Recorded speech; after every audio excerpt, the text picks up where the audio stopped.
Welcome to channel. ఈరోజు గోంగూర chicken ఎంతో టేస్టీగా ఉండే గోంగూర చికెన్ ప్రాసెస్ చూద్దాం. ఈరోజు నేను 3 కట్టలు గోంగూర తీసుకున్నాను.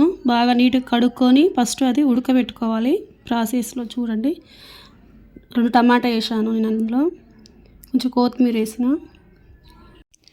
కొంచెం జీలకర్ర కూడా వేసుకోవాలి. దాంట్లో కొంచెం వాటర్ వేసి పొయ్యి మీద పెట్టుకోవాలి. బాగా మెత్తగా ఉడికేదాకా, పేస్ట్ అవ్వదాకా ఉంచుకోవాలి దాన్ని.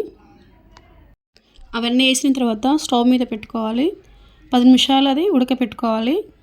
కొన్ని వాటర్ వేసుకోవాలి కొంచెం మెత్తగా ఉడకడానికి. అది ఉడికేలోపు పక్కన బాండి పెట్టుకొని ఆయిల్ వేసుకొని ఉల్లిగడ్డ వేసి బాగా మగ్గనివ్వాలి, ఫ్రై అవ్వాలి అది. అందులో కొంచెం పసుపుతో వేగినాక ఉల్లిగడ్డ, చికెన్ వేసుకోవాలి. నేనైతే 3 కట్టలు గోంగూర తీసుకున్నా, దానికి నేను కిలో చికెన్ తీసుకుంటున్నా. టేస్ట్ కొరకు బాగుంటుంది. పుల్లగా చికెన్ వేసిన తర్వాత కలుపుకొని మూత పెట్టుకోవాలి 10 నిమిషాల దాకా. మధ్య మధ్యలో కలుపుకుంటూ మూత వేసి పెట్టుకోవాలి. బాగా ఫ్రై అవ్వాలి చికెను. బాగా ఫ్రై అయిన తర్వాత కారం వేసుకోవాలి. అందులో కారం కొంచెం ఎక్కువ పడుతుంది, అలా ఉప్పు కారం ఎక్కువ పడుతుంది. ఎందుకంటే గోంగూర పుల్లగా ఉంటుంది కాబట్టి గోంగూరలో ఉప్పు కారం ఎక్కువ పడుతుంది. తగినంత కారం వేసుకోవాలి.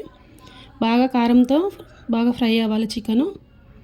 ఉడకపెట్టుకున్న గోంగూర ఉంటుంది, అది వేసుకొని బాగా కలుపుకోవాలి. అందులో గోంగూర వేసుకొని బాగా కలుపుకొని మూత వేసుకోవాలి. 10 నిమిషాల దాకా ఉంచాలి. మధ్యలో మధ్యలో కలుపుకుంటూ ఉండాలి, అడుగంటుతుంది. అది చూసుకొని లాస్ట్గా కొత్తిమీర వేసుకొని కలుపుకొని స్టవ్ బంద్ చేసుకోవాలి. వేడి వేడి గోంగూర చికెన్ ఎంతో టేస్టీగా ఉండే గోంగూర. మా వీడియో మీకు నచ్చినట్టయితే like, share, comment, subscribe please.